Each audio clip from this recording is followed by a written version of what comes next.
Il était une fois une alchimiste, Gabrielle, qui avait fait commerce dans le souvenir.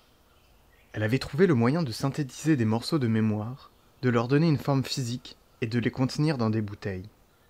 Elle avait ouvert sa boutique dans la plus belle des cités et mené une vie paisible. Son magasin débordait de fioles magiques en tout genre.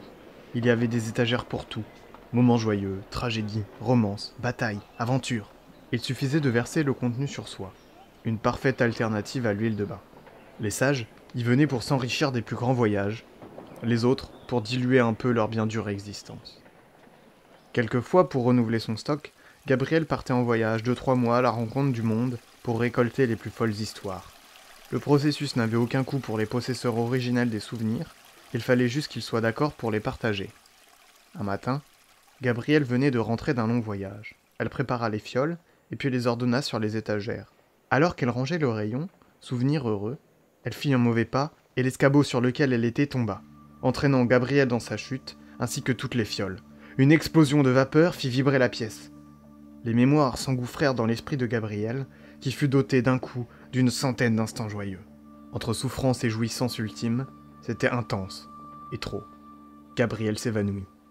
Quand elle se réveilla, au milieu des dégâts, elle n'avait aucune blessure. Mais quelque chose avait changé. Il fallut un moment à Gabrielle pour trouver ce qui la perturbait. Le rayon d'aube, qui venait réchauffer sa peau à travers la fenêtre, n'avait, contrairement à l'accoutumée, plus aucune saveur. Elle songeait seulement avec nostalgie à tout ce passé qu'elle n'avait pas vécu, mais qui pourtant était bien en elle. Elle ne savait plus vraiment lesquels étaient de quelqu'un d'autre, ou d'elle, et dut se regarder dans le miroir pour pouvoir faire un tri. Elle élimina directement la possibilité d'avoir vécu les souvenirs dans lesquels elle sentait quelque chose entre ses jambes. Après quelques jours, elle réussit à se définir un peu mieux, mais son cœur restait serré et vide. Manger, dormir n'était plus qu'une vague idée de besoin. Gabrielle se rendit compte que 3 fioles du rayon n'avaient pas été brisées. Sans hésiter, comme pris d'une pulsion incontrôlable, elle prit les fioles et se les renversa directement. Pendant un instant, elle se rappela de ces instants joyeux, avant qu'ils ne s'évanouissent, noyés dans le reste de sa longue mémoire. Sa voracité prit le pas sur ses habitudes. Gabrielle ferma donc boutique et partit chercher les plus beaux souvenirs à travers le monde. Au fil de ses rencontres, elle vivait toujours de plus en plus de moments fantastiques, mais y prenait de moins en moins de plaisir. Plus elle rencontrait de personnes, et moins cela lui suffisait. Elle finit par n'être qu'un ectoplasme, une ombre qui errait dans le temps. Le plaisir avait détruit son bonheur, et toute autre sensation. Une nuit, assise au bord du feu, elle se morfondait dans ses pensées lorsqu'un jeune renard, d'une année à peine, passa à côté d'elle. Elle se demanda si peut-être elle aurait de l'empathie en le voyant souffrir.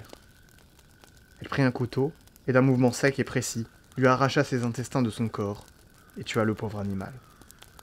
Elle ne ressentit absolument rien. Bien sûr, elle savait que cela était mal, mais l'intelligence est d'un pouvoir bien maigre contre les émotions.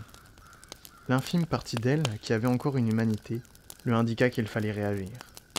Et, avant de sombrer complètement dans la folie, elle décida de se tourner vers la seule personne qui pourrait l'aider. Ainsi, elle traversa le pays sans s'arrêter jusqu'à la forteresse de son ancien maître alchimiste. Bien qu'ayant 200 ans d'âge, il ressemblait à ces jeunes d'une vingtaine d'années, à l'air ahuri qui ne savent encore rien de la vie.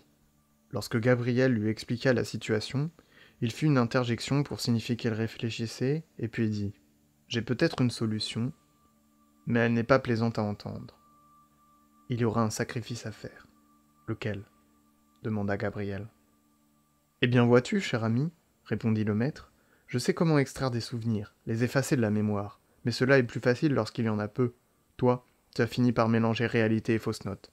La seule solution serait de supprimer complètement ta mémoire et de te faire oublier qui tu es. » Gabrielle, n'ayant pas vraiment d'autre choix, n'hésita pas une seule seconde.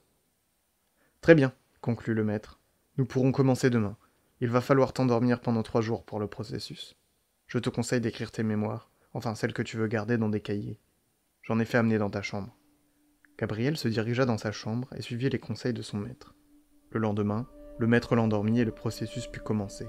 Comme un cauchemar un peu flou, comme une renaissance, Gabrielle crut mourir avant d'oublier ce que la mort était.